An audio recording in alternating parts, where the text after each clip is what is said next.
বাংলাদেশের মুক্তিযুদ্ধ রিলেটেড চলচ্চিত্র। ঠিক আছে? বাংলাদেশের বিখ্যাত একজন প্রযোজক আছেন, তার নাম জহির রায়হান। আমরা যেরকম কলকাতায়, বলেন তো একজন বিখ্যাত এরকম একজন পরিচালক আছেন, সত্যজিৎ রায়।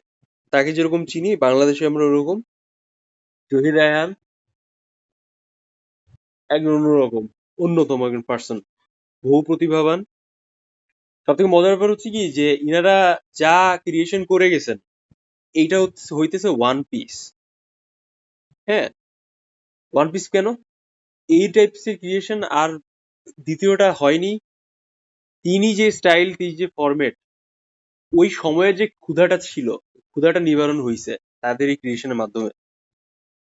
তো আপনারা যারা এখন ওই সিনেমাটা ওই পার্সপেক্টিভে আপনি দেখবেন, তখন আপনি ফিল করতে পারবেন যে না আসলে this is the genuine masterpiece. ঠিক আছে? আপনি ওই সিনেমার ক্রাফট বলেন, অ্যাস্থেটিকের যে ব্যাপারটা আছে, সিনেমাটা যেভাবে পোর্ট্রে করা হয়েছে, স্টোরি টেলিং এর যে জায়গাটা আছে, ঠিক আছে, সিকোয়েন্স, ভিজুয়ালস, যেই একদম কোনো কিছুর সাথে কোনো কন্ট্রাডিক্ট করতেছে না, একদম লাইভলি যে ব্যাপারটা, এভরি সিঙ্গেল মোমেন্টস সবকিছু কিন্তু খুব ভালোভাবে চলে আসে। তো এই জন্যে আমাদের এই সবার আগে যে বিষয়টা জানতে হয় বা জানাটা উচিত, সেটা হইতেছে আমাদের নিজস্ব আসলে কি আছে।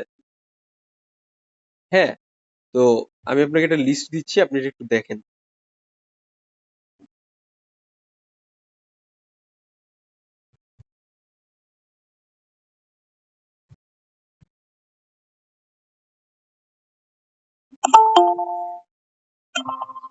যেমন আমরা যদি একটু ডিফারেন্সিয়েট জায়গা থেকে পড়ি যে ওরা 11 জন মুক্তিযুদ্ধে, হ্যাঁ, মুক্তি পায় কত সালে, এরকম এটা একটু কমপ্লিকেটেড, যে এখানে অনেক ইনফরমেশন বেশি আলাদা আলাদা ভাবে দেওয়া আছে, কিন্তু তারপরও আপনি এখানে সরাসরি অনেক কোয়েশ্চেন্স পাবেন,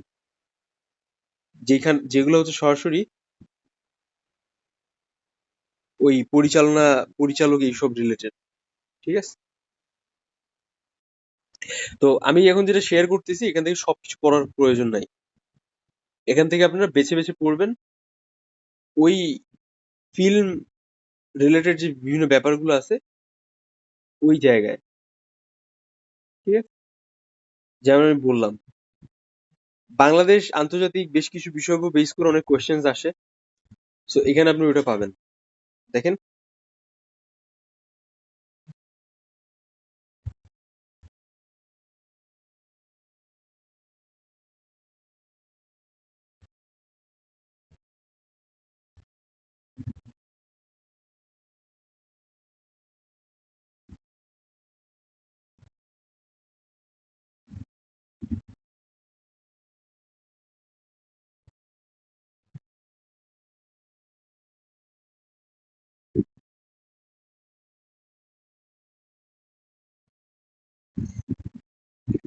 আমরা যখন চলচ্চিত্র রিলেটেড কিছু পড়ি, তখন চলচ্চিত্র রিলেটেড যে হিস্ট্রিটা আছে, এটা কিভাবে আসলে শুরু হয়েছে, বা এই চলচ্চিত্র রিলেটেড হিস্ট্রি আসলে ব্যাকগ্রাউন্ড প্লট গুলো আসলে কি, এগুলো কিন্তু আমাদের একটু জানতে হয়।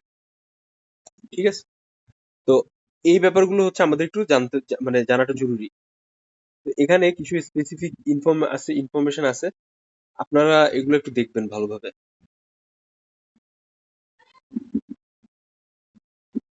ঠিক আছে?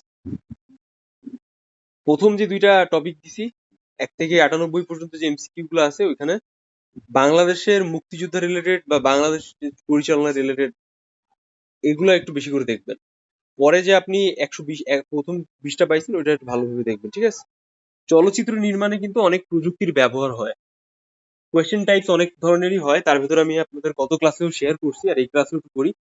আপনাদের হচ্ছে একটা স্টুডিওতে নিয়ে যাওয়া হবে সবাইকে। সেই স্টুডিওতে নিয়ে গিয়ে আপনাকে বলা হবে যে এইটা কোন টাইপের ইনস্ট্রুমেন্ট বা এটা কি কাজে ইউজ হয়। বা আপনার সামনে হয়তো বা মানে প্রথমে তো একটা এক্সাম বোর্ড থাকে, 4-5 জন মেম্বার বসে থাকে, তার সামনে গিয়ে আপনি দাঁড়ায় পরীক্ষা দিবেন। তো আপনার সামনে অনেক সময় ক্যামেরা থাকবে, সেই ক্যামেরাটা আপনাকে বলা হবে যে এটা ম্যানুয়ালটা কি, আসলে কিভাবে কাজ করে। তো ওই ক্ষেত্রে হচ্ছে ওই ব্যাপারগুলো আপনাকে একটু জানতে হবে। যেটা সরাসরি বলা হয় যে চলচ্চিত্র নির্মাণ এবং প্রযুক্তি যে বিভিন্ন ব্যাপারটা। তারপর বিভিন্ন ধরনের ইন্ডিভিজুয়াল কোয়েশ্চেন্স করে তারা আপনাকে।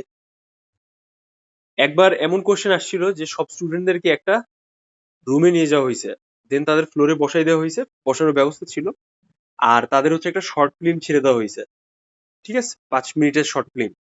দেন ওই শর্ট ফিল্ম তারা দেখছে, দেখার পরে হচ্ছে টোটাল যে কোয়েশ্চেন্স বা যাবতীয় যে ইনফরমেশন তারা আস্ক করে স্টুডেন্টকে, সেটা হচ্ছে সরাসরি ওই শর্ট ফিল্ম রিলেটেড যাবতীয় ব্যাপার আর ফিল্মের বিভিন্ন বিষয়ের উপর বেস করে, ঠিক আছে। ফিল্ম হচ্ছে এটা খুব ভাস্টলি জিনিস। ফিল্মের শুরু হয় কিভাবে বা কিভাবে হচ্ছে এর কার্যক্রম শুরু হয়। তো খুব সহজে যদি আমি আপনাদের একটু স্টোরি আকারে বলি, ওয়ার্নার ব্রাদার্স এর আমরা নাম অনেক শুনছি, তাই না? হলিউড মুভিতে তারা ইয়ে করে, পরিচালনা করে। তো ফিল্মের একদম প্রি হিস্ট্রি যেটা আছে সেটা হইতেছে যে সবার আগে তারা, মানে সবার আগে আমরা কি জানি, স্টিল পিকচার। আগে হচ্ছে রাজা বাদশারা ছবি তাদের এঁকে বিভিন্ন পেইন্টারের কাছ থেকে, বিভিন্ন জনপ্রিয় স্কাল্পটরের কাছ থেকে তাদের ছবি বা প্রিন্টের মাধ্যমে এঁকে সেভ করতো, তাই না? দেন ওই ছবি সেভ করা মানে হচ্ছে কি, ওটা তারা কালেকশনে রাখতো।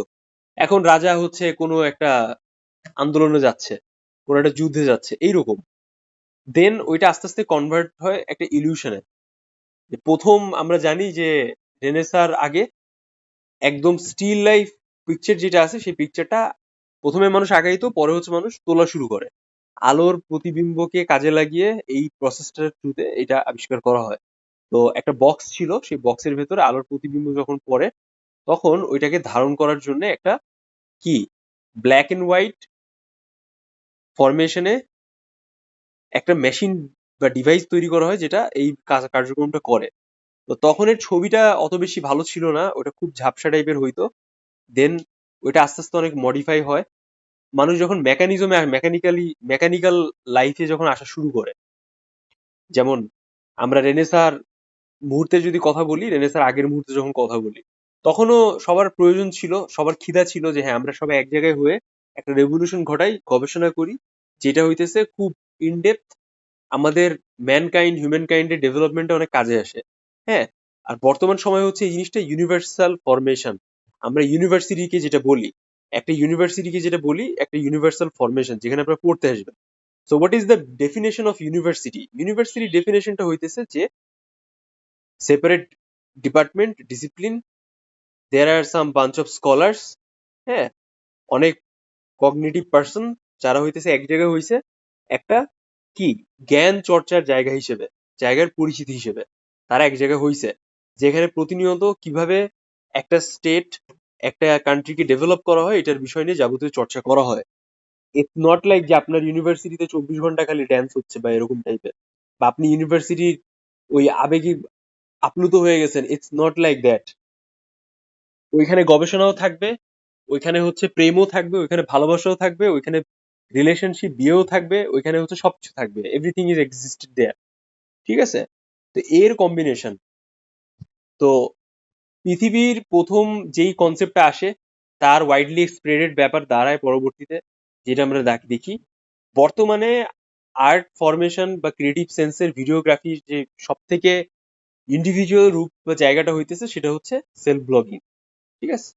একটা সেলফ ব্লগিং এর থ্রুতে একজন মানুষ নিজের সম্পর্কে, নিজের অভিব্যক্তি সম্পর্কে সবার সামনে এক্সপ্রেস করে। তার ইনফ্লুয়েন্সিয়াল জায়গা, সে যে 5 জনের থেকে বেশি ভালো জানে কোনো কিছু, সেটা মানুষের সামনে এক্সপ্রেস করে উপস্থাপন করার চেষ্টা করে ভিডিওগ্রাফির মাধ্যমে, যেটা আমরা দেখি যে ইন্টারনেটের থ্রুতে সারা ওয়ার্ল্ড ওয়াইড ছড়িয়ে যায়, সারা বাংলাদেশে ছড়িয়ে যায়, which is the meaning of viral formation, ঠিক আছে, যেটা আমরা ট্রেন্ড বলি।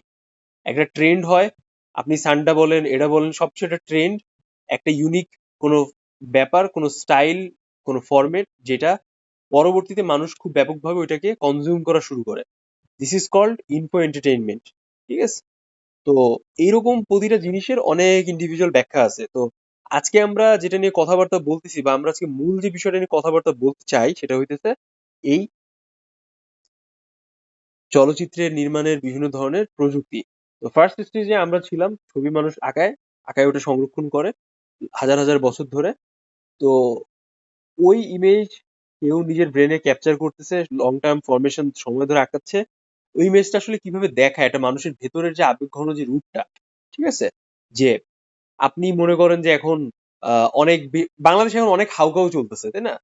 অনেক বিক্ষিপ্ত একটা বিচ্ছিরি একটা অবস্থা, তাই না? মনে হয় না একটা মেয়ে কত ইনসিকিউর, 6টা 7টা বাজলেই হচ্ছে একটা মেয়ে ইনসিকিউর ফিল করে তার বাবা মা, এই তুই কোথায় আছিস, বাসায় আয়। But it's not like that যে আপনি বাইরে যেতে পারেন না বা বাইরে যেতে আপনাকে দেওয়া হবে না। একটা ক্ষোভ, একটা আক্রোশ, আপনি এই কাজটা করছেন, you are not fit in it, তাই না? এরকম কিন্তু হচ্ছে বাংলাদেশে অনেক। আপনাকে দাবাই দিতে হবে, আরেকজন চায়, সে হচ্ছে ডমিনেন্সি দেখাইতে চায়। মানুষ চায় না, মানুষ চায় সংস্কার, মানুষ চায় হচ্ছে একটা এই যে ভালনারেবিলিটি জায়গাটা আছে এটা থেকে একটা অবস্থায় শক্তপোক্ত অবস্থায় আসুক। মানুষ এমন একজন পার্সনকে দেখতে চায়, সে হয়তো বা সবার সমস্যার সমাধান করবে। তো বাংলাদেশ তার নেক্সট সুপারম্যানকে খোঁজার চেষ্টা করছে, নেক্সট স্পাইডারম্যানকে খোঁজার চেষ্টা করছে, বাট ওয়্যার ইজ ইট? সবাই চোর চোরটা বাটপার, তাই না? কেউ কোটি কোটি টাকা মাইরে দিচ্ছে, কেউ দালালি করে 32 30 40 50 কোটি টাকা পাইছে, সবাই সুখে আছে। হ্যাঁ, এরকম একটা সিচুয়েশন হয়ে গেছে। তো এর মানে এটা হইতেছে যে আমাদের যে বীজ ছিল, আমাদের বীজ যেটা ছিল সেটা হইতেছে অনেক বেশি পরিমাণ লোভী, সেটা অনেক বেশি পরিমাণ লোভ। আমি ভালো থাকি ইজ দ্য ম্যাটার, আরেকজন কি খাইতেছে কি করতেছে এটা কোনো ম্যাটার করে না, ঠিক আছে? তো এখন আমরা কি জন্য আসছি এখানে? আপনাদের এই বিষয়গুলোকে বোঝানোর জন্য। What is exactly reality going on. Artist, art যারা তৈরি করে সেটা এই বিষয়ের মাধ্যমে উপস্থাপন করে, ঠিক আছে? সো যাক, আমি অনেক বেশি কথা বলে ফেললাম, একটা কনসেপ্টের ভিতরে আসলে অনেক ব্যাপার চলে আসে। তো যখন একজন artist Leonardo da Vinci Mona Lisa বানাইলো, ওইটা দীর্ঘ সময় ধরে মানুষ কেন উপভোগ করতেছে? ওই মোনালিসার ভেতর তার ভেতরের অভিব্যক্তিটা রয়েছে। সে তার মনের যে সৌন্দর্যটা আছে সেই সৌন্দর্য থেকে যখন মোনালিসাকে দেখতেছে, ওই মেয়েটাকে যখন দেখতেছে, 30 এইজের যে মেয়েটা, ওই লিওনার্দো দা ভিঞ্চির ভেতরে যে সৌন্দর্যটা আছে, সে ওই সৌন্দর্যটা কিভাবে পোর্ট্রে করছে? সে পোর্ট্রে করছে তার পেইন্টিং এর মাধ্যমে। ডাইমেনশন, এক্সপ্রেশন, ইমপ্রেশন, যে ফিল গুলো আছে, এভরি সিঙ্গেল থিং। যার কারণে মোনালিসা আজ পর্যন্ত পৃথিবীতে প্রতিটা মানুষের মনের একটা অবস্থান, যে সে চায় তার গার্লফ্রেন্ড হচ্ছে এই মোনালিসার মতো হোক, তার ওয়াইফ মোনালিসার মতো একটা অভিব্যক্তি তার সামনে সবসময় উপস্থাপন করুক। বাট বাঙালি পুরুষরা হচ্ছে অনেক ভিন্ন টাইপের জিনিস, ঠিক আছে? একটা মহিলা মানুষকে আটকে ধরে রাখবে, তার পাছায় 2টা বাড়ি দেবে, তার গায়ে 2টা প্রহার দেবে, তারপর হচ্ছে তাকে জোর করে শিখাইতে চাবে যে তুমি এটাই করবা, এটা হচ্ছে তোমার রিয়ালিটি, দিস ইজ দ্য ডমিনেন্সি। এরকম চায় বাংলাদেশের 70% পুরুষের মনের অবস্থা। তারা কমেন্টস বক্সে সবার তাদের নিজেদের মনের অবস্থা হচ্ছে কি করবে ঢেলে দিবে।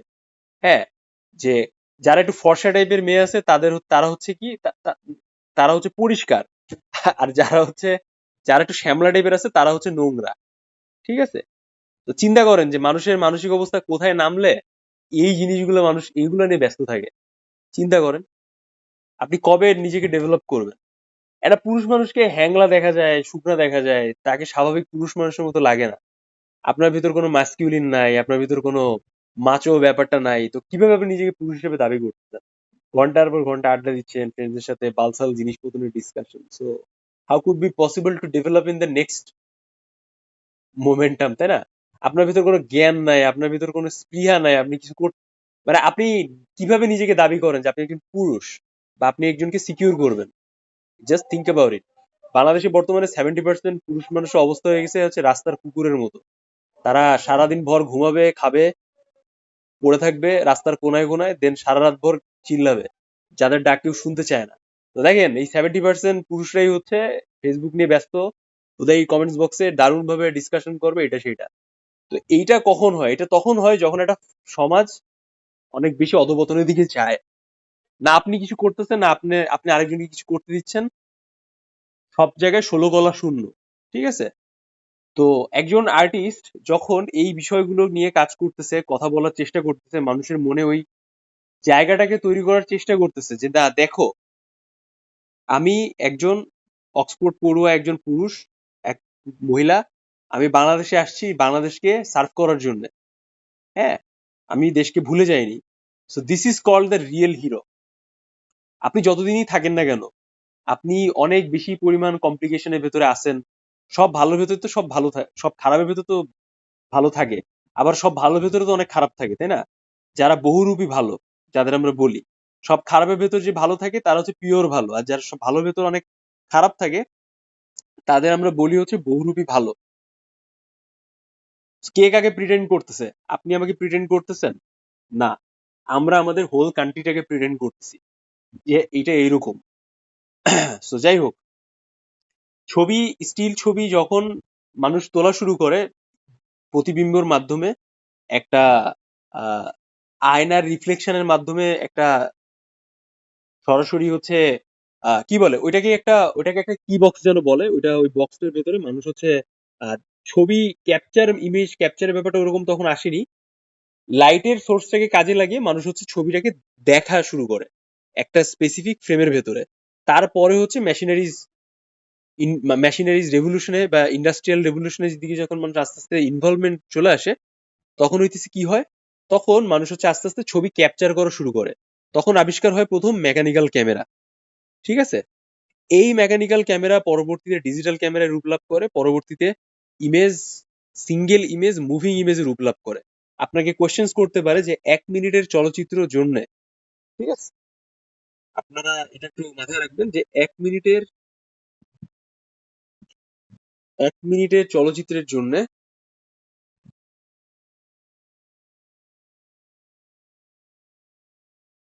ছবির জন্য, চলচ্চিত্র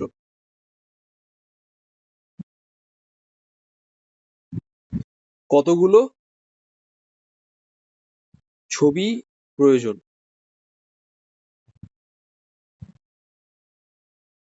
তো এইটার অ্যান্সার হইতেছে যে ফ্রেমিং এর যে হিসাবটা, if you talk about twenty FPPS, আমরা যেটা বলি 20 FPPS, what is 20 FPPS? 20 FPPS হচ্ছে যে আপনি 60 সেকেন্ডসে 24টা ছবি রান করতেছেন। ঠিক আছে? এর জন্য যেই ইয়েটা আসে, যেই গ্রাফিক্সটা আছে, সেটা হচ্ছে 1440 পিক্সেল। আমরা বলি না যে ভাই এই ভিডিও ক্যামেরা হইতেছে কি করতেছে, এই ভিডিও ক্যামেরা হচ্ছে 720p পিক্সেল, এই ভিডিও ক্যামেরা হচ্ছে 180 পিক্সেল, এটা হচ্ছে 1424, 2460, আমরা এরকম বললে 1800। তো একটা ডিজিটাল ক্যামেরা, একটা 25 এফপিপিএস 60 এফপিপিএস যে প্রসেসটা আছে ফ্রেম রেট, এই ফ্রেম রেটটাকে যখন একটা প্রপার 1 মিনিটে কনভার্ট করে, ইমেজকে 1 মিনিটে যখন কনভার্ট করা হয়, পার সেকেন্ডে 24 এফপিপিএস। ঠিক আছে? সো 1 মিনিটের ফুটেজ হচ্ছে 1440। এর মানে আমরা যদি 1 সেকেন্ডের ফুটেজ দেখি তাহলে ওইখানে কয়টা পিকচার মুভ করে? 24টা পিকচার। এই জন্য আমরা বলছি FPS, 24 FPS, frame per second. বুঝছেন ব্যাপারটা? 60 এফপিপিএস মানে হচ্ছে 60 পিকচার্স ইন 1 সেকেন্ড। যার কারণে হচ্ছে ছবিটা এত বেশি পরিমাণে এইচডি ক্রিস্পি, এত বেশি পরিমাণে মানে খুব ভালো কালার ভাইব্রেন্ট, খুব সুন্দর দেখা যায়। তো এইভাবে হচ্ছে সবকিছু বিচার বিশ্লেষণ করা হয়। হোপফুলি আপনার ব্যাপারটা বুঝতে পারছেন। তো এগুলো খুব কমন ম্যানুয়াল ব্যাপার, আপনারা আশা করি ব্যাপারটাকে মাথায় রাখবেন। ঠিক আছে? সো এর পরবর্তীতে যখন আস্তে আস্তে ক্যামেরাটা মুভিং অবজেক্টে রূপ লাভ করে, তখন এরকম 1 সেকেন্ডে একটা ভিডিও ক্যাপচার করার জন্য 24টা, 60, এরকম ভাবে ছবি একসাথে ক্যাপচার করে এই ভিডিওটা বানানো হয়। বাট আমরা মুভি যা দেখি না কেন সব হচ্ছে স্টিল পিকচার। ঠিক আছে? তো এইভাবে পরবর্তীতে আমরা সরাসরি হচ্ছে ভিডিও পাই, ভিডিওগ্রাফি পাই। এখন এই ভিডিওগ্রাফিটা কমার্শিয়ালি এতটাই মানুষের কাছে পৌঁছে যায় যে আমাদের হাতে হাতে এখন ক্যামেরা, আমরা প্রতিনিয়ত কোনো খারাপ ইনফরমেশন যখন দেখতেছি সরাসরি অন্যায় হচ্ছে, ওটাকে ভিডিও করে ইন্টারনেটে ছেড়ে দেই, দেন কাঙ্ক্ষিত কর্তৃপক্ষের কাছে ইনফরমেশনটা চলে যায়, আর ওই কর্তৃপক্ষ সরাসরি কি করে বলেন তো? ওই বিষয়টাকে প্রসেস করে দেখে যে এটা কতটুকু অথেন্টিসিটি আছে, বা এটা আসলে কি ব্যবস্থা নেওয়া যায়।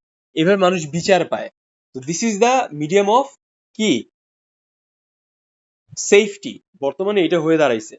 তো যখন আমরা কোনো মুভি সিনেমা করতেছি তখন এই বিষয়টা সবার আগে কার্যক্রম শুরু করে যখন ওয়ার্নার ব্রাদার্সরা ছিল, তখন হচ্ছে তারা একটা ছোট্ট আহ ছবি তোলা শুরু করে বিভিন্ন স্পেসে গিয়ে গিয়ে।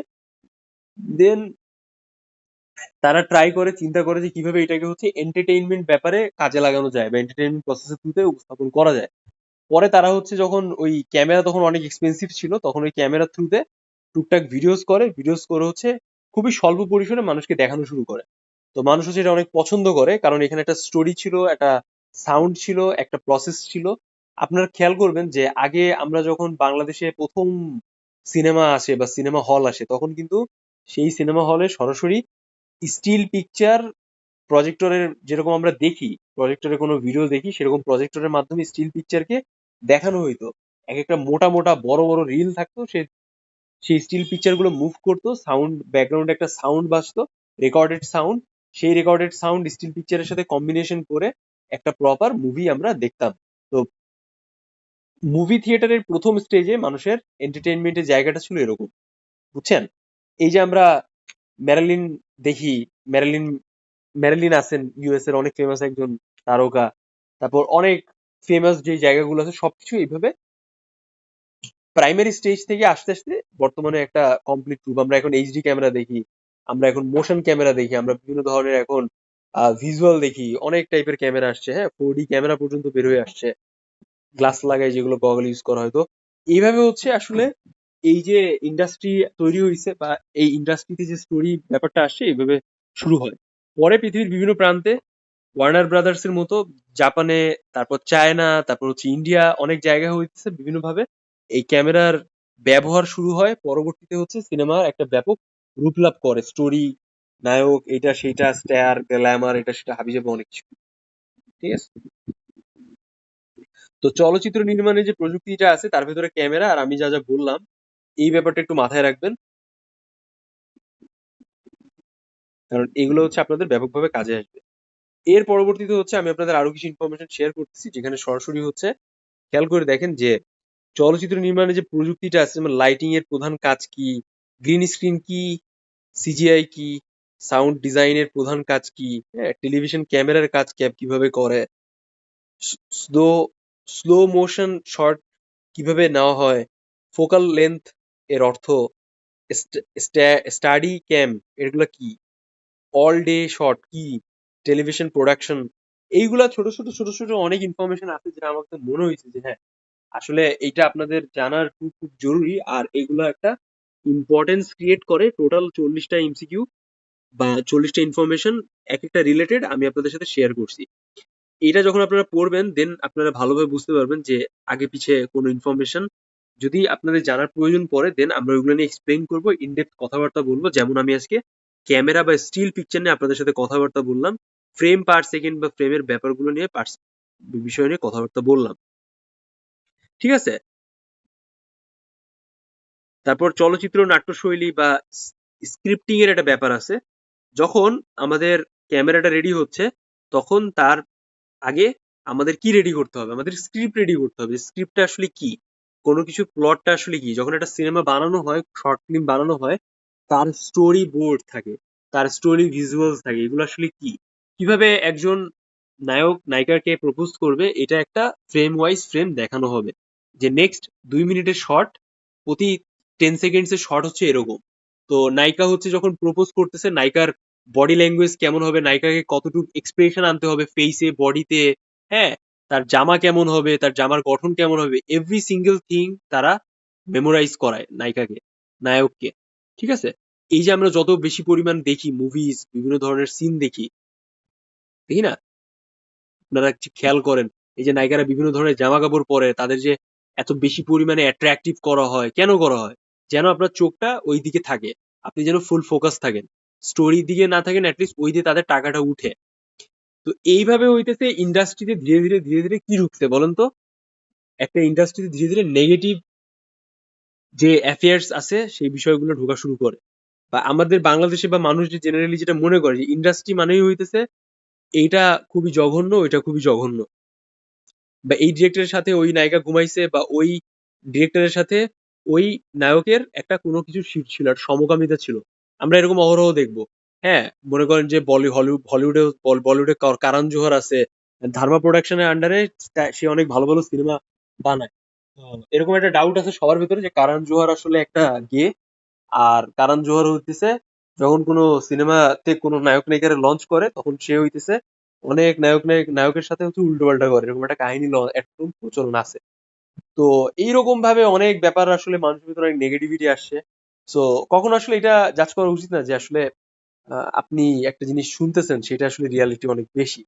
আপনি অন স্পট যান, দেখেন আপনার ক্লোজ কোনো ভাই ব্রাদার যদি থাকে সে ওই কাছাকাছি জায়গায় কাজ করছে, then try to find out the real story.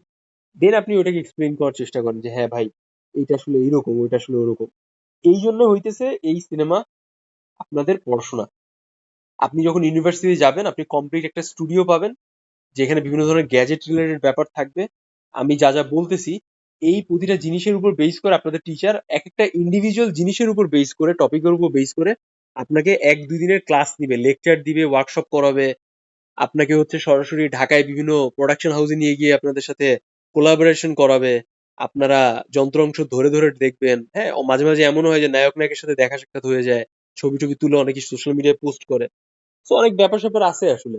আপনাদের কোম্পানি, আপনাদের যে প্রতিষ্ঠান আছে ফিল্ম এন্ড টেলিভিশন ডিপার্টমেন্ট, ওইখানে হচ্ছে এক একজন আহ নায়করা আসবে, বিভিন্ন ধরনের প্রডিউসাররা আসবে, ডিরেক্টর আসবে, এসে আপনাদের সাথে কোলাব করবে। ঠিক আছে? আপনাদের হচ্ছে ক্লাস এরকম থাকবে যে আপনাদের ক্লাসে শর্ট ফিল্ম দেখাচ্ছে, আর্ট ক্রিটিক্স যে ব্যাপারটা আছে, আপনাকে হচ্ছে কোনো শর্ট ফিল্ম আগে দেখাবে, কোনো লং ফরম্যাটের ফিল্ম দেখাবে, দেখায় বলবে যে ভাই তোমাকে এটা দেখাইছি, এখন তুমি এটা ক্রিটিসাইজ করো। কোন কোন জায়গা থেকে ক্রিটিসিজম ব্যাপারটা আসছে, কিভাবে আসছে, এভরি সিঙ্গেল ডিটেলস। দেন ফোর্থ ইয়ার হচ্ছে আপনাদের শর্ট ফিল্ম বানানো থাকে, কিভাবে একটা শর্ট ফিল্ম বানাইতে হয়, কনসেপ্ট ডেভেলপ করতে হয়, কিভাবে স্টোরি বোর্ড আসে, ইন্ডিভিজুয়াল এভরিথিং এর উপর বেস করে আপনাকে মার্কিং করা হবে। তারপর স্কোরিংটা হবে আপনার এই সিনেমাটা দেখে। এইরকম অনেক ব্যাপার স্যাপার থাকে যেগুলো আপনাকে জানতে হবে, বা আপনি যখন পড়বেন তখন আপনি এটা জানবেন। মানে এখন জানার দরকার নাই, তখন জানবেন। ঠিক আছে? তো এরপরে হচ্ছে আমি আপনাদের সাথে আরো কিছু এমসিকিউ শেয়ার করতেছি, দেখেন। আজকে ক্লাসটা আমি একটু লংই করলাম কারণ বিভিন্ন বিষয় আছে যেগুলো আমি আপনাদের সাথে শেয়ার করছি। চলচ্চিত্র বিভিন্ন শৈলী এবং প্রোডাকশন, ব্রেকিং দ্য ফোর্থ ওয়াল কি আসলে, ঠিক আছে, ফ্রেমিং কি, ন্যারেটিভ সিনেমা কি, রিভার্স শট কি, এরকম ইন্ডিভিজুয়াল অনেক ইনফরমেশন আছে যেটা খুব কমন ব্যাপার, যেগুলো হচ্ছে আপনাদের একটু জানতে হবে। হুম। আজকে কয় তারিখ? আজকে হইতেছে 31 তারিখ, 31/5।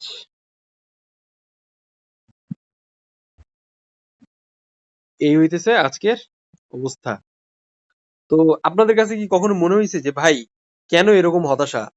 আমি বাংলাদেশে আছি, আমি কেন ভালো নেই? চারিদিকে এত নেগেটিভ নিউজ কেন? Why is everything go went like this, এরকম হয়? বা কেন আপনি এরকম ফিল করতেছেন যে আপনি অনেক ইনসিকিউর আছেন একজন মেয়ে হিসাবে, বা আপনি ভালো নেই মন থেকে, you are not feeling well, চারিদিকে খুব ডিজাস্টার? কেন আপনার কাছে কখনো এরকম মনে হয়েছে? কেন আপনার কাছে মনে হয়েছে যে আমি এই দেশ ছেড়ে যদি চলে যাইতে পারতাম, ওই বিদেশি বিদেশি মাটিতে যদি পা দিতে পারতাম, কেন এরকম মনে হয়? কখনো ফিল করছেন এরকম? এনিওয়ান? কে অ্যান্সার করবেন? অন্তরা, আপনি? চালু চালু বলেন। কখনো এরকম ফিল হয়েছে? ভাই আমার তো ফিল হয়েছে অনেক। আচ্ছা হাসান, আপনি বলেন কেন ফিল হয়েছে? ভাই ভাই আমার আমার কেন কেন জানি জানি মনে মনে হয় হয় বাংলাদেশের বাংলাদেশের মানুষের মানুষ থেকে মানুষের চিন্তা বেশি। কেন এরকম সবসময় মনে হয়? নেগেটিভ আচ্ছা, আপনার কাছে নেগেটিভ কি কখনো এরকম মনে হয়েছে যে বাংলাদেশে বসে এগুলো সম্ভব না? সম্ভব আমি যা বলতেছি? না। না। এক সময় মনে হয়েছিল যে আসলে করা সম্ভব, বাট পরে কেন জানি মনে হয় যে আসলে একাই গেলে ওখানে মরতে হবে। আচ্ছা আচ্ছা, ভেরি নাইস, এই খুব এমন সুন্দর একটা একটা ব্যাপার। অ্যান্সার করছেন আপনি। এন্ড অন্তরা, আপনি, আপনার কি মনে হয় আমি যা যা বললাম এটা কখনো আপনার ফিল হয়েছে এরকম?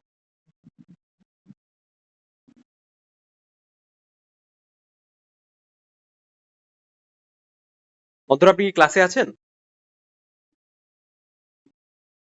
হ্যালো? জি ভাইয়া আছি। আপনি, আপনার আপনার সাথে আজকে প্রথম ক্লাস আমাদের। সো এটাই আমাদের হ্যাঁ। সেকেন্ড ক্লাস ছিল, আর এর আগের ক্লাসটা জাস্ট ইন্ট্রোডাকশন ছিল। It was not that much necessary, but right now এই ক্লাসটা বেশ গুরুত্বপূর্ণ। আমরা বেশ ভালো ডিসকাশন করলাম, আজকে রেকর্ডিংও পাবেন। তো বলেন, আপনার কখনো এরকম মনে হয়েছে যে কেন এত ইনসিকিউর ফিল হচ্ছে? আপনি স্বাধীনতা পাচ্ছেন না, আপনার অনেক বাধা তৈরি হচ্ছে, ইভেন আপনি যখন মাঝে মাঝে রাস্তা থেকে হেঁটে যাচ্ছেন আপনার মনে হচ্ছে যে অনেক ছেলেপেলে আপনাকে খুব বেশি পরিমাণে ইয়ে করতেছে, মানে হুদাই তাকাচ্ছে একদম, মানে খুব নেগেটিভ ফিল হচ্ছে, খুব মনে হচ্ছে যেন যে হ্যাঁ মানে ভাইয়া, এমনটা তো মনে হয়। তারপর সোশ্যাল মিডিয়ায় যখন আপনি অনেক জায়গায় স্ক্রল করতেছেন, অনেক সেলিব্রিটি, সেমি সেলিব্রিটি, ইনফ্লুয়েন্সারের কমেন্টস বক্স যখন দেখতেছেন যে তাকে নিয়ে মানুষ অনেক ব্যস্ত, তাকে মানুষ হচ্ছে ঠিক করবে, হ্যাঁ, তার জামা থেকে শুরু করে তার ওভারঅল জীবন চলচ্চিত্র মানে সবকিছু এভরিথিং, কেন এরকম ফিল হয়? কেন কখনো মনে হয়েছে কেন মানুষ এরকম করে? মানুষ এরকম করে কি তৃপ্তিটা পায়? কখনো ফিল করছেন? এই যে চোখ দিয়ে আপনাকে যখন একটা পুরুষ মানুষ গিলতেছে, মধ্যবয়সী কোনো লোক গিলতেছে, বা হুট করে আপনাকে কেউ এমন ভাবে কথা বলতেছে যেটা আপনার কাছে খুব অপছন্দ হয়েছে, আপনি ইনস্ট্যান্ট প্রকাশ করতে পারেননি, বাট বাসায় এসে হয়তো আপনি প্রকাশ করতে চাইছেন কারোর সাথে, but they don't feel about সেটা ইট। হয় না, প্রকাশ করাই যায় না। কখনো এরকম মনে হয়েছে আমি যা বলতেছি এটার সাথে আপনি কি আপনারা কি রিলেট করতে পারতেছেন কেন এরকম হয় হ্যাঁ, হয়েছে? হুম? হ্যাঁ ভাইয়া, এখন কি প্রতিনিয়ত হয় নাকি আগে বেশি হইতো এখন কম হয়, বা আগে এখন বেশি আগে কম হইতো? সেমই মনে হয়। আচ্ছা, আপনাদের কাছে কি কখনো এরকম মনে হয়েছে যে আপনারা যত বড় হচ্ছেন আপনাদের পৃথিবীটা তত বেশি ছোট হয়ে আসতেছে? You are watching something and now happening different thing, এরকম কখনো ফিল হয়েছে? হয়? হ্যাঁ ভাইয়া, কখনো মনে করছেন যে নিজের কাছে যে কেন এরকম হয়? কোয়েশ্চেন করছেন এরকম? না? না সেটা আচ্ছা, তো না ভাইয়া। এটা হইতেছে কি যে যখন আমরা একটা জিনিসকে খুব নর্মালাইজ করি, একটা নেগেটিভ জিনিসকে আমরা যখন খুব নর্মালাইজ করি, সেটা আমাদের ভিতর ফিক্স হয়ে যায়। এই ফিক্স হয়ে যাওয়ার ফলেই হইতেছে ওই জিনিসটা এই একটা কালচারের রূপ নেয়। হ্যাঁ, কালচারের প্রসেসটা হইতেছে কি যে যখন আমরা কোনো কিছু করতেছি, আমি আমাদের মহানবীদের উদাহরণটা দিই। এখন মনে করেন যে মহানবীর সুন্নাতটা মানেটা কি? এটা দিয়ে আসলে কি বোঝায়? এটা দিয়ে এটা বোঝায় যে মহানবী যে কাজগুলো করছে ওটা হচ্ছে অনেক অথেন্টিক, ওদের অথেন্টিসিটি অনেক ভালো, ওটার ডেনসিটি অনেক বেশি, ওইটা হইতেছে একটা বেটার লাইফস্টাইল, ওটা অনেক স্মুথ, ওটা করতে খুব একটা জটিলতা নাই, ওটা করতে খুব একটা বেশি কমপ্লিকেশন নাই, ওটা অনেক স্মুথলি আমি আপনাকে ইনপুট দিয়ে দিলাম, আপনি ওটা আউটপুট হিসেবে পাস করতেছেন ব্রেনে প্রসেস করে। সো দিস ইজ কল্ড কি? লাইফস্টাইল। সুন্না হইতেছে মানে লাইফস্টাইল, বাংলায় লাইফস্টাইল বলে। মহানবী বিয়ে করছে হচ্ছে যখন প্রথম বিয়েটা করছে একটা বেশ 40+ এইজের একটা এরকম কাছাকাছি হবে, I don't remember the exact information, but 40 এইজের কাছাকাছি একজন মহিলাকে বিয়ে করছে। উনি তখন 25-30 কাছাকাছি। ঠিক আছে, কেন এরকম এজের মহিলাকে বিয়ে করছে? সে কি তার প্রেম করছে তার সাথে, নাকি তার সাথে তার পরকীয়া ছিল? What was going on their? What was happen during that time? কি মনে হয়? ওই মহিলাই হচ্ছে তাকে প্রপোজ দিছে নবীকে, যে এরকম এরকম ব্যাপার, তার দাদাকে প্রপোজ দিছে, after that they are getting marriage, এরকম হয়েছে ঘটনাটা। এখন কথাটা হইতেছে যে এই যে একটা ফ্ল্যাশি সিচুয়েশন আপনি দেখলেন বা শুনলেন, কতটা রোমান্টিক একটা ব্যাপার হইতে পারে। জাস্ট থিঙ্ক অ্যাবাউট ইট, যে একটা নথি যখন লেখা হচ্ছে ওটা তো সব ইন্ডিভিজুয়াল লেখা হচ্ছে না, তাই না? তখন তো ভিডিও ক্যামেরা ছিল না, ছিল রেকর্ডিং ইনফরমেশন ছিল, এই যে আমি A to Z বলতেছি আপনি প্রতি মুহূর্তের এভরি সিঙ্গেল ওয়ার্ড শুনতেছেন, এরকম ছিল না। তারপর দেখেন যে একটা মেয়ে খুব ইনসিকিউর ফিল করতেছে, সাডেনলি সে ওটাকে অ্যাডপ্ট করতেছে, বা একটা বিয়ের মতো একটা সিচুয়েশনে গেছে। তো এই যে দুইটা দুইটা ব্যাপার আমি ঘটনা আপনার সাথে শেয়ার করলাম, এখন এই দুইটা ঘটনার উপর বেস করে আপনাকে কি বলবেন? যে সে খুব খারাপ লোক ছিল, নাকি সে খুব ভালো লোক ছিল, নাকি সে খুব রোমান্টিক লোক ছিল, নাকি সে হচ্ছে সম্পদের লোভে বিয়ে করছে? What should you call him? এটা কি বলতে চাইতেছেন? কি বলা যেতে পারে? ব্যাপারটা হইতেছে যে তার সুন্নাত হচ্ছে একটা বেটার লাইফস্টাইল, বাট হ্যাঁ, it's all depend on the situation. এটা মানে এটা না যে আপনি জোর করে সুন্নাটাকে এইভাবে বানায় প্রকাশ করতেছেন, এইভাবে করতেছেন। তা আপনার কাছে কি কখনো মনে হয়নি যে আমাকে নবী হচ্ছে ব্যবসা বাণিজ্য করছে, তো সেই সময় তো সে কোনো লুচ্চামি করিনি, কিন্তু একটা মেয়ে কেন তাকে প্রপোজ দিল? সে এত টাকা পয়সার একটা মেয়ে, আর আপনি কি ওই লায়লা আর ইয়ের গল্প টানবেন এর সাথে মিক্স করবেন? ব্যাপারটা এরকম না। ব্যাপারটা হইতেছে যে ওই যে মহিলা, সে একটা ফিল করছে যে তার একজন পার্সনের দরকার, তার বয়সটা বাড়তেছে, now she needs she need she needed rest, she need a break. তার যে এত সম্পত্তি আছে সেটা মেনটেন করতে তার অক্ষমতা তৈরি হচ্ছে, for that reason she need a person যে তার সবকিছুই হচ্ছে কোপ আপ করবে। এই জন্য সে মহানবীকে পাইছে, দ্যাটস ওয়াই সে যখন হইছে, পরবর্তী মহানবী যখন নবুয়ত পাইলো, সে তার সকল সম্পত্তি তার কাছে ডেডিকেট করে দিল। গল্প শুনবেন। তো আমি মূলত যেটা বুঝাইতে চাইতেছি যে প্রতিটা জিনিসের, প্রতিটা বিষয়ের পেছনে একটা স্পেসিফিক গল্প থাকে, লজিক থাকে বা একটা ঘটনা থাকে। এভাবে একটা জিনিসকে ব্যাখ্যা করে বোঝার চেষ্টা করবেন। আফটার দ্যাট আপনি বুঝতে পারবেন যে আসলে কোনটা রাইট কোনটা রং। ঠিক আছে?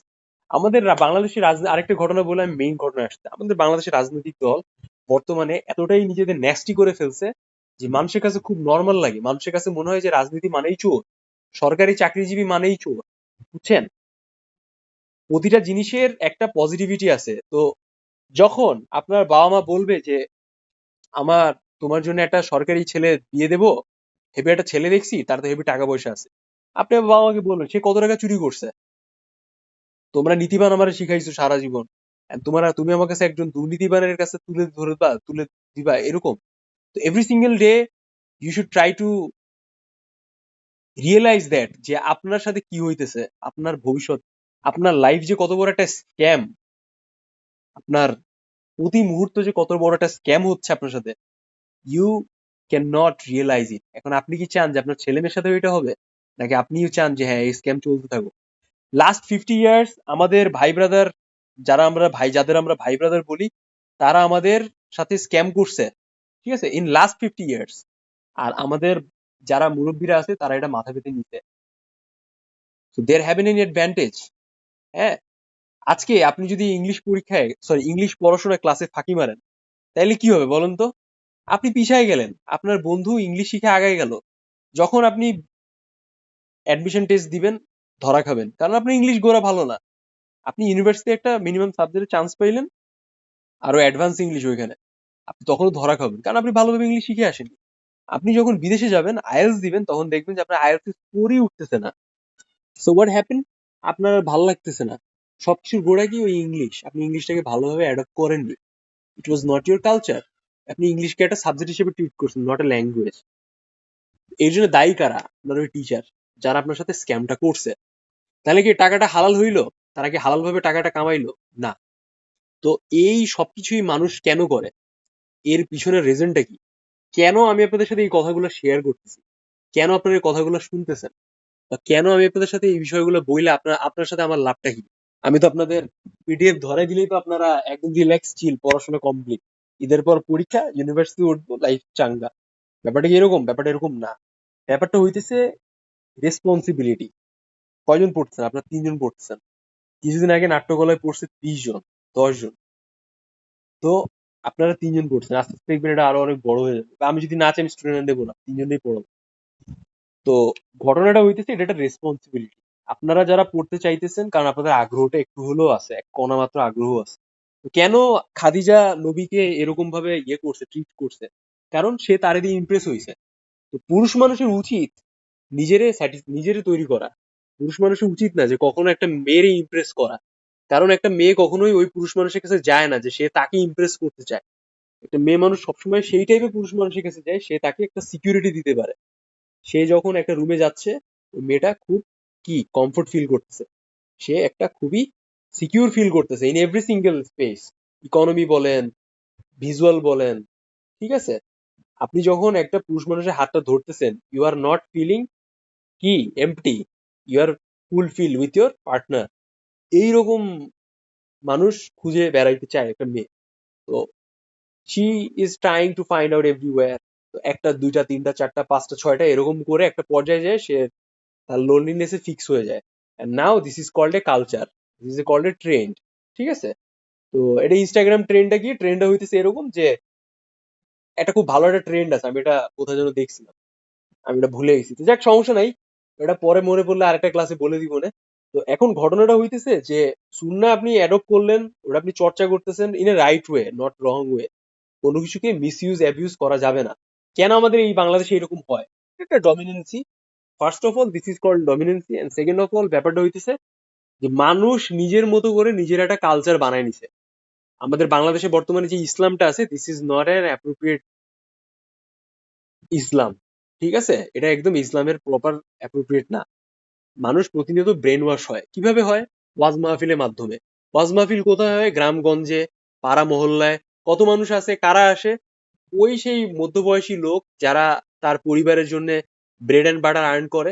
আজকে যদি আপনার কাছে আমি অন্তরা, আমি যদি এখন আপনাকে 1 কোটি টাকা দিয়ে দিই, আর আরেকজন কে আছেন ভাই আপনি, আরেকজন যে ভাই আছেন, আমি যদি আপনাকে এখন 1 কোটি টাকা দিয়ে দিই আপনার দুজনকে, আপনারা কি করবেন?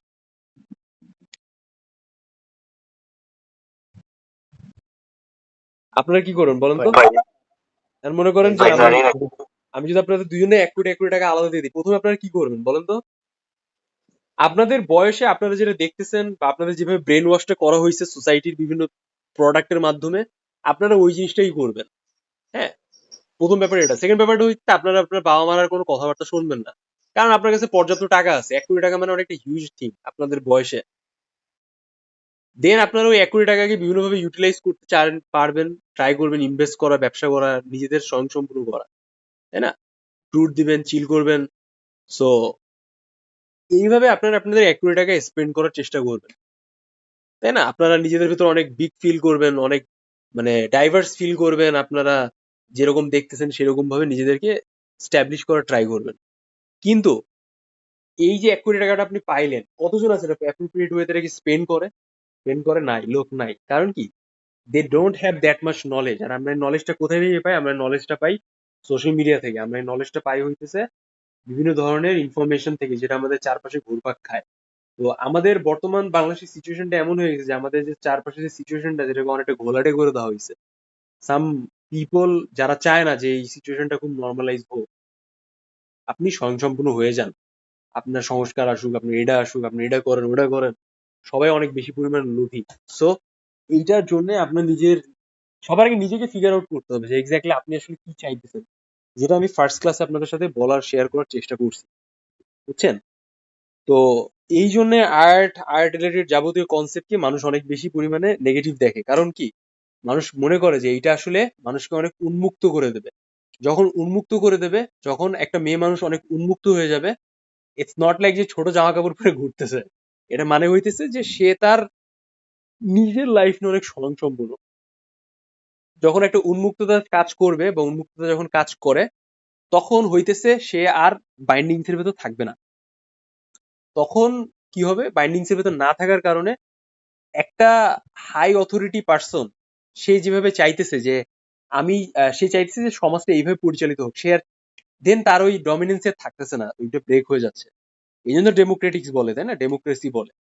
তো ওই জিনিসটা যখন থাকে না, তখন মানুষের টার্গেটই হইতেছে এইটা যে সে ডমিনেট করবে। সেটা যেই হোক, পুরুষ হোক, মহিলা হোক, যেই হোক, সবাই চায় ডমিনেট করতে। যখন এই ডমিনেন্সিটা থাকে না, তখন গিয়ে অনেক বেশি পরিমাণ কমপ্লিকেশন সমাজে তৈরি হয়। তো আমাদের টিপিক্যাল মানুষেরা চায় না। এই জন্য আপনাকে ধর্মের চাদরে কেউ আটকাচ্ছে, কেউ আপনাকে ভয় দেখাচ্ছে, কেউ হচ্ছে আপনাকে এইভাবে ব্রেন ওয়াশ করতেছে। তো আমাদের বাংলাদেশে যে ওয়াজ মাহফিল যে কালচারটা আছে, এখানে আল্লাহ রসুলের গল্প কম দেওয়া হয়। গল্প দেওয়া হয় বা রাজনৈতিক প্রেক্ষাপট কিভাবে আপনাদের ব্রেন ওয়াশ করবে। একটা জিনিস চিন্তা করেন যে প্রতিনিয়ত বাংলাদেশে এই যে ওয়াজ মাহফিল গুলো হয়, যারা বক্তা আছে, আপনাদের আইডিয়া আছে এই বক্তারা কত আর্নিং করতে পারে? This is the same pattern. একটা হচ্ছে রিয়েল লাইফ, আর একটা হচ্ছে ডিজিটাল প্যাটার্ন। যারা ডিজিটালে এই প্যাটার্নে কাজ করে, তারা হচ্ছে স্পন্সরশিপ পায় বিভিন্ন প্রতিষ্ঠানের কাছ থেকে, প্রোডাক্ট প্রমোট করতেছে বিভিন্ন হাবিজাবি, তারা অ্যাডসেন্স থেকে আর্নিং পায়। আর যারা অফলাইনে এরকম ওয়াজ প্রচার করতেছে, দে আর অলসো এ সেলিব্রিটি। আপনাকে বলে না আব্বু আম্মু যে যাও তুমি চিল্লা হয়ে আসো, ব্রেন ওয়াশ ব্রেন ওয়াশ, মানে তারা চায় যে আপনি ইসলামিক ব্রেন ওয়াশ হয়ে যান। They don't talk about what exactly you want. They don't feel what exactly you feel. They don't try to figure out যে আমার ছেলে বা আমার মেয়ে এক্স্যাক্টলি কি চাইতেছে। তারা চাইতেছে যে আপনার ছেলে বা একটা মেয়েকে ব্রেন ওয়াশ করে দেওয়ার জন্য, যেন সে একটা জায়গায় ফিক্স থাকে। ঠিক আছে? এইরকম লাস্ট 52 ইয়ার্স আমাদের বাংলাদেশে চলে আসছে। সো এই জিনিসটাই হয়। আমিও ছোটবেলায় চিল্লাই গেছি, বুঝছেন? তো আমি ছোটবেলায় মসজিদে খাদেমের কাজ করছি। তো এটা খুব কমপ্লিকেটেড আসলে যে বলা আসলে এই ব্যাপারগুলো। তো এটা আসলে মসজিদে যান আপনি, খাদেমের কাজ কিরকম হয় যে বড় বড় মুসল্লিরা আসবে, বসবে বিভিন্ন এলাকা থেকে, সৌদির ইসলাম, মালয়েশিয়ান ইসলাম, ইন্দোনেশিয়ান ইসলাম, আইসে বয়ানবাজি দেবে। আপনি তো তাদের দেখে খুব একদম হয়ে যাবেন। তারা আপনাকে একটা সুভেনিয়র দিছে, আপনি খুব খুশি হয়ে গেছেন, পুরস্কার পাইছেন। ঠিক আছে? হেভি একটা ব্যাপার স্যাপার। তারপর হইতেছে যে আপনাকে একটা ইন্টারপ্রেট করতেছে, আরে তুমি এই কাজ করো, তুমি তো অনেক পুণ্যের কাজ করছো, অনেক ভালো, তুমি তো অনেক ভালো। এই যে ভালো শব্দটা, এটা হচ্ছে আমাদের ভেতরে রসগোল্লার মতো, চমচমের মতো, রসমালাইয়ের মতো আমাদের ভেতরে গেলানো হয়। দেন ওই পয়জনটা যখন আমাদের ভেতরে ঢুকে যায়, তখন আমরা ওই কাজ আরো বেশি বেশি করে করার চেষ্টা করি। সকালে সাড়ে ছয়টায় উঠে, আমাদের সময় মসজিদ কালচার ছিল এরকম, আমরা সকাল 6:30টায় উঠে কি করতাম, মসজিদে যাইতাম হচ্ছেন কোরআন শরীফ পড়ার জন্য, বুঝছেন। আমরা খাদেমের কাজ করতাম, সন্ধ্যার পরে থাকতাম অনেক টাইম, অন্যরকম একটা জায়গা ছিল। তারপর হইতেছে আমরা চিল্লায় যাইতাম, চিল্লায় গল্পটা হইতেছে এরকম, আপনাকে বিভিন্ন ইসলামিক গল্প বলে, বিভিন্ন নবী রাসূলের গল্প বলে আপনাকে ব্রেন ওয়াশ করা হবে, ব্যাপারটা এরকম। তো দেখ, একটা টাইমের একটা প্যাটার্ন ছিল। তো এখন আমি এখানে কিভাবে আসলাম, কেন আপনাদের অন্য বিষয় নিয়ে ডিসকাশন করছি, এগুলো আলাদা জিনিস। তো তখন একটা কোয়ালিটি ছিল, তখন একটা আলাদা বিষয় ছিল, বাট রাইট নাও বাংলাদেশের এটা পলিটিক্যাল বিজনেস হয়ে গেছে। আপনি একজন ইস্তেমার ব্যবস্থা করতেছেন, বা আপনি হচ্ছে সরাসরি একটা ওয়াজের ব্যবস্থা করতেছেন, সেখানে অ্যারাউন্ড 2000 মানুষ আসতেছে, সেই 2000 মানুষ 2000 পরিবার থেকে বিলংস করে, তাদের আপনি ব্রেন ওয়াশ করতেছেন। ব্রেন ওয়াশ করার পরে তাদের হচ্ছে আপনি কিয়ামতের গল্প শোনাচ্ছেন, তাদের হচ্ছে আপনি পলিটিক্সের গল্প শোনাচ্ছেন, তাদেরকে আপনি মেয়েদের গল্প শোনাচ্ছেন, তেঁতুলের গল্প শোনাচ্ছেন। এভাবে করে তাদের ব্রেন ওয়াশ করে দিচ্ছেন, তাদের মাথায় ঢুকাই দিচ্ছেন তুমি এটা করো। এটা কইরে সে কি করতেছে, সে টাকা নিয়ে যাচ্ছে। এক একটা যে ওয়াজ মাহফিল হয়, এই ওয়াজ মাহফিলের পারিশ্রমিক মিনিমাম 50 থেকে 1,20,000 টাকা। আপনাকে তারা সরাসরি এক্সট্রা ইনকামের সুযোগ দিবে। আপনি যখন মোনাজাত করবেন, পানি পড়া দিবেন, বিভিন্ন ধরনের আপনি হইতেছে আহ টাকার বিনিময়ে দোয়া করতেছেন। আপনি আমার বাবা মার জন্য, আমার বাবা মারা গেছে, আপনি আমার বাবার জন্য টাকার বিনিময়ে দোয়া করতেছেন, এরকম আপনি করতেছেন। তারপর হইতেছে যে আপনি সরাসরি 1 থেকে 1.5 লাখ টাকা কামাইলেন ইনস্ট্যান্ট। তো একটা লোক যদি 1 বছর 1 মাসে, সরি 1 সপ্তাহে যদি 2 থেকে 3টা এরকম ওয়াজ মাহফিল করে, বুঝছেন, বাংলাদেশের 64টা জেলা, বাংলাদেশে হচ্ছে অ্যারাউন্ড 2 থেকে 3 হাজারের উপর থানা আছে, বুঝলেন। আমি এমন গ্রামেও গেছি বাংলাদেশের, in in that 21st century, আমি বাংলাদেশে এমন গ্রামেও গেছি যেখানে এখনো মাটির ঘর এক্সিস্ট করে, and they are different from our society. এমন অনেক জায়গায় আমি গেছি যেখানে ইন্টারনেটের আইও শব্দটাও ওইভাবে নাই। হ্যাঁ, মানুষ খুব প্রিজার্ভড অবস্থায় আছে। ইন মাই লাইফ স্প্যান আমার কাছে এরকম এক্সপিরিয়েন্সও হয়েছে।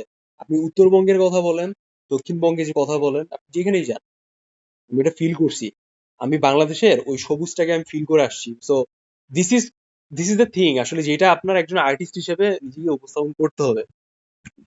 তো যখন এই লোকগুলা, আপনার চিন্তা করেন যে 1 বছর, এক মাসে তারা 1 বছরের টাকা ইনকাম করতেছে, ঠিক আছে, 50, 60, 70 হাজার টাকা তাদের কাছে কোনো ব্যাপারই না, এতগুলো মানুষের কনভিন্স করতেছে। তো আমার বক্তব্য হইতেছে কি, যে আপনি কি করতেছেন, আপনি কিভাবে ইনফ্লুয়েন্স করছেন। আপনি ইসলামের গল্পই বলেন, আপনি রাজনীতির গল্প কেন টানতেছেন, তো কেন আমি এই কথাটা বলতেছি, এই যে টক্সিসিটি আছে, এইভাবে আপনাকে আমাকে ভালোভাবে এই টক্সিসিটির ভেতর ঢুকাই দেওয়া হচ্ছে, যেন আমরা পরবর্তীতে এই জিনিসটাকে আমাদের লাইফে একটা কালচার হিসেবে কি করি, ইমপ্লিমেন্ট করি, বুঝছেন। যেই জাতি যত বেশি কালচারালি স্ট্রং, সেই জাতি তত বেশি পরিমাণে মেন্টালি স্ট্রং, এই হইতেছে ব্যাপার। তো আমাদের বাংলাদেশের খুবই আসলে কমপ্লিকেটেড। এই যে একটা হিংসা ঢুকে গেছে, আপনারা জুলাই গণঅভ্যুত্থানের ফলে এক গ্রুপের মানুষ আছে যাদের ভিতরে একটা হিংসা ঢুকে গেছে, তাদের ভিতরে একটা রাগ কাজ করতেছে, যে দে ডোন্ট ফিল বেটার, তারা যখন তখন শুয়াই দিবে, বুঝছেন, এরকম একটা সিচুয়েশন কাজ করতেছে। তারা হয়তো বা প্রকাশ্যে নাই, but they are feeling like that. এই জন্য তারা চায় তাড়াতাড়ি একটা জিনিস হোক, যেন তারা হচ্ছে একদম একদম মানে, বুঝতেই পারছেন আমি কি বলতে চাইতেছি। তো এই যে একটা স্টেপ বাই স্টেপ টার্মটা আছে, প্রতিটা জিনিসের এরকম স্টেপ বাই স্টেপ টার্ম ছিল, যেটা হইতেছে বর্তমানে আমরা মেট গালা দেখি, কান দেখি, সবকিছু দেখি, এই কালচারালি সবকিছু ব্যাপারগুলো আসছে, বুঝছেন। তো যখন আপনি পড়বেন, আপনি যখন সিকোয়েন্স ওয়াইজ ধরে ধরে পড়বেন, নিজেকে কোয়েশ্চেন্স করবেন, বিষয়গুলোকে আস্ক করবেন। আপনাকে এক্সাম হলে এরকম কোয়েশ্চেন্স আস্ক করতে পারে যে, আপনি যখন কোনো চলচ্চিত্র, আপনি যদি কোনো চলচ্চিত্র নির্মাণ করেন, কোন বিষয়টাকে আগে বেশি প্রাধান্য দিবেন। হ্যাঁ, একটা চলচ্চিত্রের ভেতর অনেক কিছু থাকে, একটা ভিজুয়াল থাকে, কনসেপ্ট থাকে, স্টোরি থাকে, স্ক্রিপ্টিং থাকে, হ্যাঁ, তারপর হচ্ছে ক্যারেক্টার থাকে। আপনি কোন জিনিসটাকে বেশি প্রাধান্য দেবেন যদি আপনাকে একটি চলচ্চিত্রে ফোকাস করা হয়। সো যদি এই কোশ্চেন আমি আপনাদের করি, আপনাদের অ্যান্সার কি হবে? অন্তর আপনি বলেন।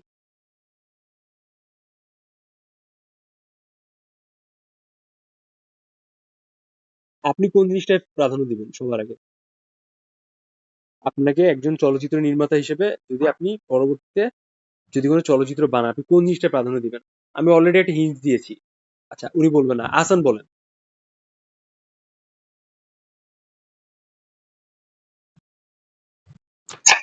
হ্যাঁ, বর্তমানে মানে বাংলাদেশের যে অবস্থাটা মানে হ্যাঁ, আপনি চলতেছে, এটার অ্যান্সার হচ্ছে, অ্যাপ্রোপ্রিয়েট অ্যান্সার হচ্ছে স্টোরি, বা আপনি মূলত যে গল্পটা আছে সেই গল্পে বেশি প্রাধান্য দিবেন।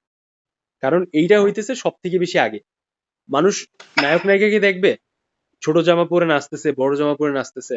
এই যে ব্যাপারটা আছে, এটা কেন কখনো খেয়াল করছেন আপনারা? এই যে আইটেম সংটা হয়, আইটেম আইটেম শব্দটা মেয়েদের সাথে ইউজ করা হচ্ছে। আইটেম, মেয়েটা কি আইটেম? যে এই সিনেমায় নাচতেছে সে কি আইটেম? সে আইটেম না।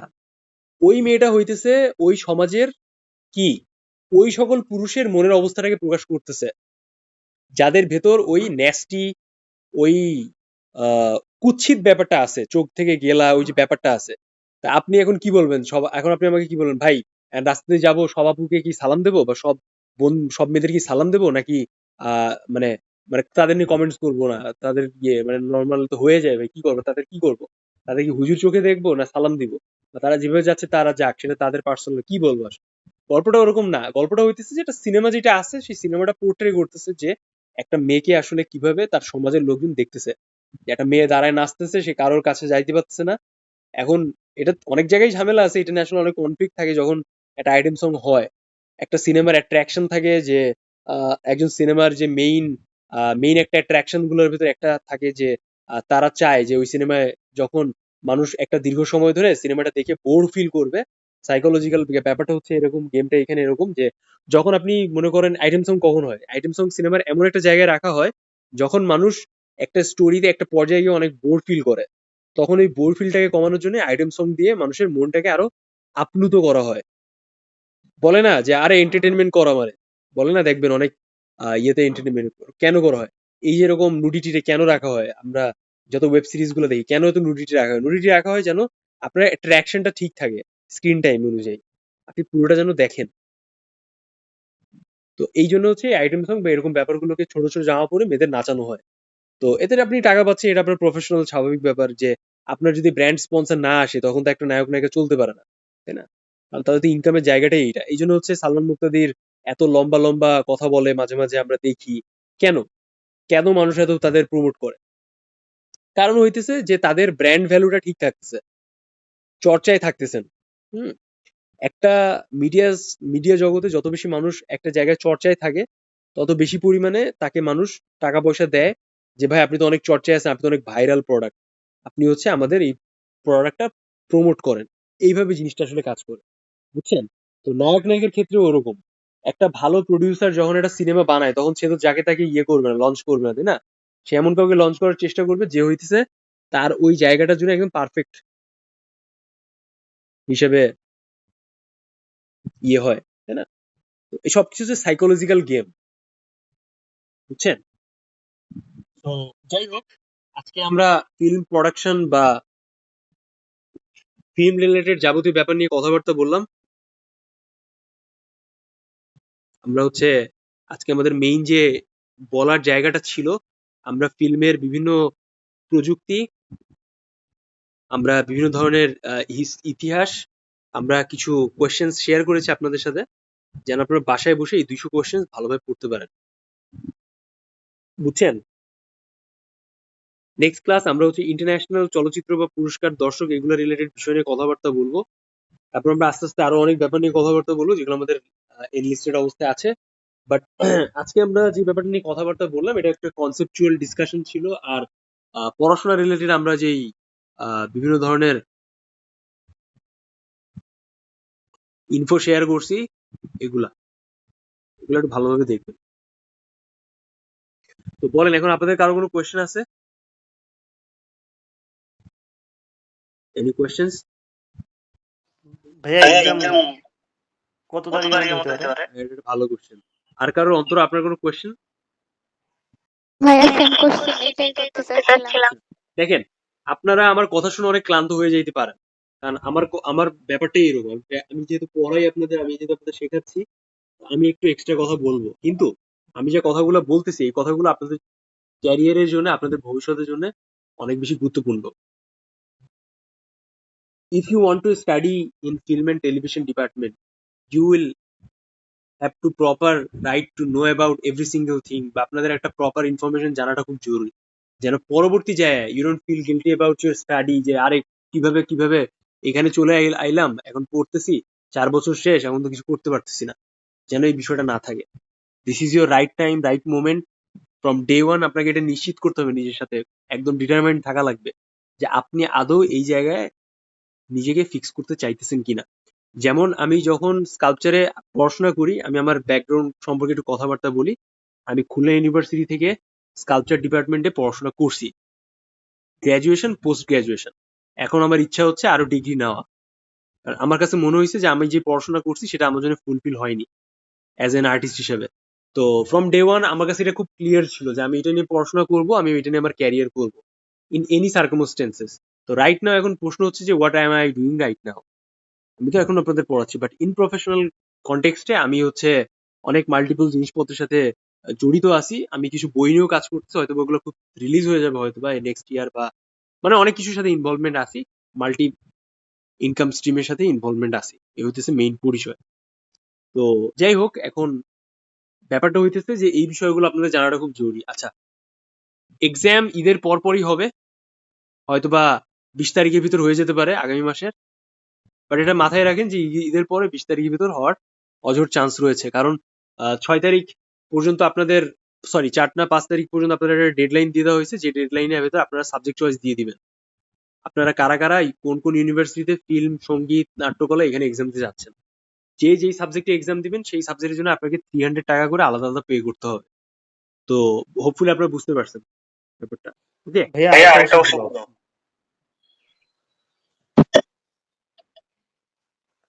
ভাইয়া, ভাইয়া, হ্যাঁ, জাতীয় কলেজ কাজী নজরুল ইসলামে আর হচ্ছে কুষ্টিয়ায় দুইখানে তো চারুকলায় যে সাবজেক্ট গুলো আছে আর কি, তো হ্যাঁ, তো ওখানে ওখানে যেমন এর আগের বার যখন আমি চয়েস দিছিলাম তখন কিন্তু খুলনা, কুষ্টিয়া আর হচ্ছে জগন্নাথ একসাথে পরীক্ষা ছিল। তো কাজী নজরুলতে যদি আমি চয়েস দিই আর যদি কুষ্টিয়াতে চয়েস দিই, তো এমন হওয়ার সম্ভাবনা আছে যে আমার দুইটা মিলে কুষ্টিয়াতে চলে আসলো seat। মানে আপনি কি জানতে চাচ্ছেন আমি বুঝিনি এখন। মানে হচ্ছে কি ভাইয়া যে ইসলাম ইউনিভার্সিটিতেও চারুকলার সাবজেক্ট আছে, আবার ময়মনসিংহেও আছে। হ্যাঁ, এখন আমি যে চয়েস দিব, এখন কি এমন হতে পারে যে চারুকলার পরীক্ষাটা গুচ্ছর মতো হইলো, এক সিট আমার যেখানে একসাথে বললো। আপনি যেই সাবজেক্টের জন্য ফর্ম ফিল আপ করবেন শুধুমাত্র সেই সাবজেক্টের জন্য আপনি অ্যাক্সেস পাবেন ইউনিভার্সিটি। ইউনিভার্সিটি যখন সার্কুলার দিবে তখন একটা প্রপার সিট প্ল্যানিং দিয়ে দিবে, যারা যারা রেজিস্ট্রেশন করছে তাদের রোল নাম্বারটা এখানে থাকবে, বুঝছেন? জি ভাইয়া বুঝছি। এই জন্য আপনাকে ইন্ডিভিজুয়ালি রেজিস্ট্রেশন করা লাগবে। আপনি যদি ফিল্মে রেজিস্ট্রেশন করেন, ফিল্মে এক্সামের জন্য আপনি কোয়ালিফাইড হবেন। আপনি যদি চারুকলায় রেজিস্ট্রেশন করেন, চারুকলার জন্য। আপাতত এইটুকু আমি জানি। কিন্তু যদি আপনি সাইন ইন করেন, সরি লগ ইন করেন আপনার হচ্ছে ওয়েবসাইটে, ওই ওয়েবসাইটে আপনি যদি এমন হয় যে 300 টাকা দিয়ে 4টা 5টা সাবজেক্টে আপনি ফর্ম ফিল আপের জন্য অ্যাপ্লাই করতে পারছেন, দেন ইটস ওকে। যেমন জেকে এনএনআইইউ যদি আমরা কথা বলি, ওইখানে 300 টাকা দিয়ে 500 টাকা, 500 টাকা দিলেন ইউনিভার্সিটির জন্য, ঠিক আছে, আর 300 টাকা দিলেন সাবজেক্টের জন্য। দেন ওই 300 টাকা দেওয়া মানে হচ্ছে যে আপনি ওই 4টা সাবজেক্টের জন্য অ্যাপ্লাই করতে পারছেন, চারুকলা, নাট্যকলা, ফিল্ম, টেলিভিশন, সঙ্গীত। যদি এরকম অপশন থাকে তাহলে টিক চিহ্ন দেওয়া থাকবে, আর যদি ইন্ডিভিজুয়াল থাকে তাহলে ইন্ডিভিজুয়াল পে করা লাগবে। আর কুষ্টিয়ার জন্য কুষ্টিয়া, রবীন্দ্র বিশ্ববিদ্যালয়ের জন্য রবীন্দ্র বিশ্ববিদ্যালয়ের জন্য ওইটা এরকম। হ্যাঁ, এর আগে আবার হচ্ছিল কি, আমি জগন্নাথে অ্যাপ্লাই করছিলাম, হুম, মানে এই যে চারুকলায়। হ্যাঁ, পরে খুলনা, জগন্নাথ আর ইসলামী ইউনিভার্সিটি একসাথে কোশ্চেন করছে এবং সিটেও ভয় করছে। হ্যাঁ, জগন্নাথে করছিলাম আসলে। চারুকলার এক্সাম তো একটাই হবে। তখন কি ভাইয়া যে আমি যেটা বলছি মানে কাজী নজরুলেরটাও কি ওই একসাথেই হবে? কাজী নজরুল আলাদা নেয় ভাই এক্সাম, বুঝছেন? জি ভাইয়া ওইবারে আলাদা নিছিল। গতবার কাজী নজরুল আলাদা নেয়, কাজী নজরুল এইবার আলাদা নেবে, এটা কোনো সন্দেহ নাই। যদি কাজী নজরুল আলাদা নেয় তাহলে বাকি থাকে শুধু ইসলামী, তাহলে ইসলামীতে আলাদা, বুঝতে পারছেন? আর যদি এমন হয় যে তারা কোনো সমঝোতা করছে দেন আপনি ওই নোটিশেই পেয়ে যাবেন। এত প্যারা নেওয়ার দরকার নেই, আপনি ইউনিভার্সিটি সিলেকশন দিয়ে দেন আলাদা, বুঝছেন? 500 1000 টাকা আর সাবজেক্ট ওয়াইজ 300 যা আসে এই। আর অন্তরা আপনি আপনার বলেন, আপনার খবরটা কি বলেন, কোথা থেকে জয়েন করছেন?